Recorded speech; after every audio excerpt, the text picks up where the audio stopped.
Hey guys, welcome back to the channel. In this episode, we're going to be talking about the automatic transmission. Stay tuned.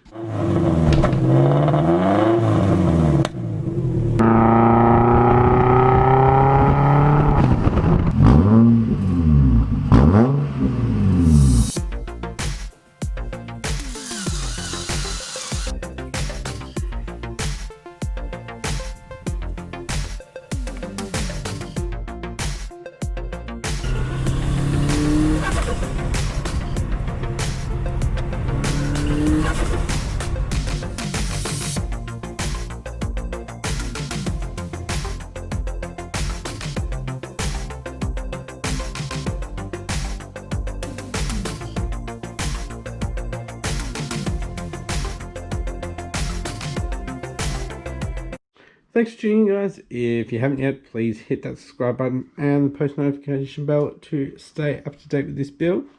With that being said, let's get into it. Alrighty guys, welcome back to the channel. Going off topic here from what we've been doing lately, I'm going to be talking about the automatic transmission. And it's the 4 EAT, so it's the 4-speed automatic. I don't think this one is actually from a GT. It's got the torque converter from a GT, but I believe it's just from an NA. And I've been through about 3 of them. I think in one video you might have seen me throw it out the trailer into the scrap a couple of years ago. Anyways, so I want sport shift. Now, you may have seen a little glimpse in the last couple of episodes. The last episode did like a second on this. So I went and got this today. So at the Wreckers there is a B4 Liberty, a Legacy, plus the twin turbo, right? And it's an automatic, as you can see. It's got a Momo steering wheel. Ooh. So I've got my dad to rush down on the day that it went in and got the steering wheel. I've been looking for one of these for about 5 years now. They're about 200 USD, and my dad with his senior card picked it up for $20 Australian, or $26 Australian or something like that. So it's got the shifters in here, right? Cool. It's got cruise control. I believe that's aftermarket because of this. So it was wired in, and I've been back to the Wreckers a few times. So I've got the clock spring. Yeah, so it was tapped in like that. I believe that was the cruise control. So after I got that, that was cool. I'll probably redo this because this is blue leather. I'm thinking maybe carbon fiber there and there. It's a little bit, it's not too bad. Anyway, it's got the same pattern as my standard Forester. So to match that, I got the shifter. Now it is a 4 EAT in the B4 Liberty as well. So this pattern is the same, and when it gets to drive, it actually disengages and goes to micro switches. Yeah, so I got the wiring. Now I had to cut it because I went under the airbag module, and at the time I didn't have the tools to get it out, so I just cut it, but that's okay. So I've got all this extra stuff. This is for another switch, so I can strip that out. Got some earths there. But the main thing is we want the micro switch here. And then today, the 3rd of January, I went and got the transmission control module. So I got all the plugs, and I did some tracing back. So here is where I chopped it off over there. So trace it back to, I might go lay it down somewhere, hang on. Alrighty, so the shifter that goes to like a transmission lock or something like that. Anyway, so trace that to here.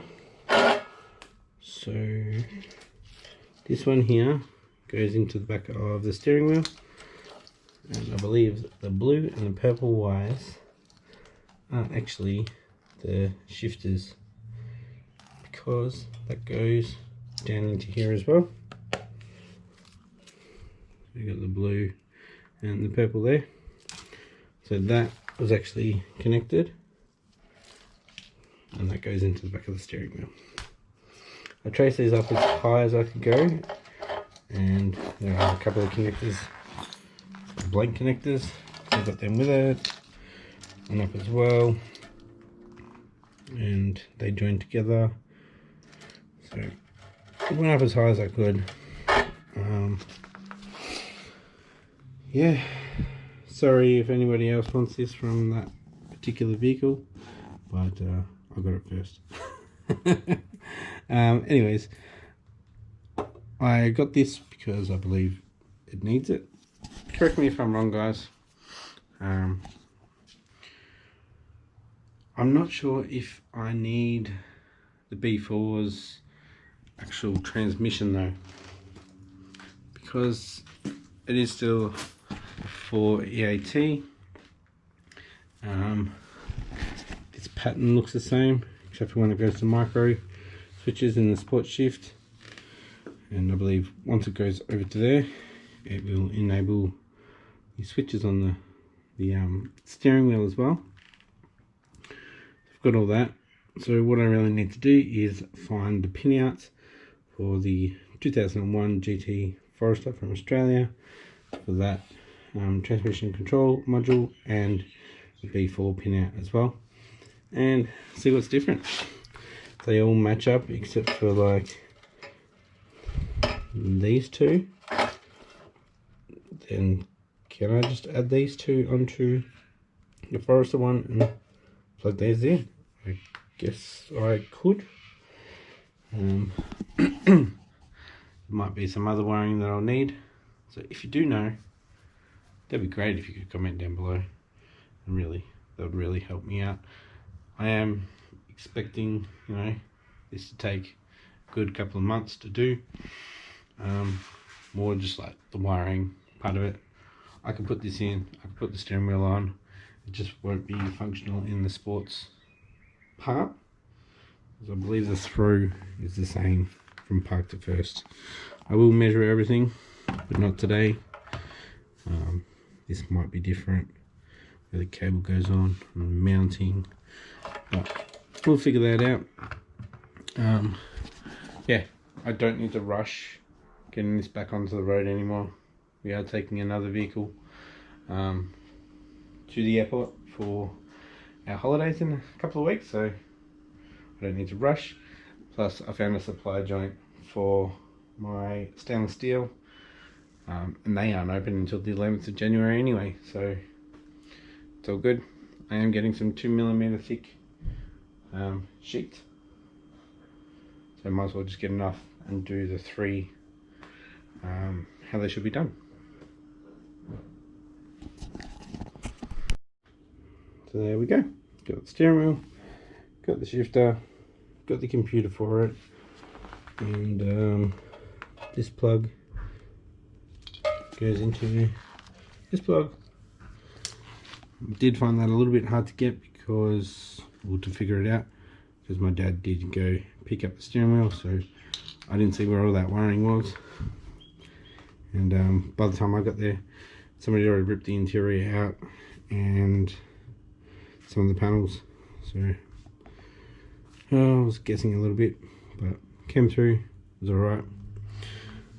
I did cut off some earths and some powers, but I know, you know, blacks are earths, so we'll work it out. Alrighty guys, so just a short one. Comment below, what else do you think that I'll need? Please don't say transmission, because if I do, I'll probably need to change the whole drive line. So diffs and drive shafts, hubs, suspension, everything. If you say gearbox, I don't know. I don't know if the stubs are different sizes, but I think the rear diff is better than what I've got. But that means if I get the rear diff, then I need to get the front diff and the center diff, and yeah, and then it just gets expensive just to have sport shift. So that would be awesome if I could just use a stock 4-speed and get it to have a sport shift.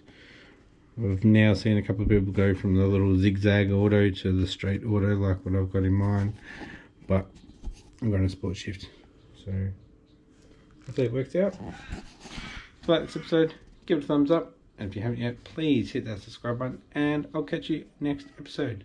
Thanks for watching. Bye.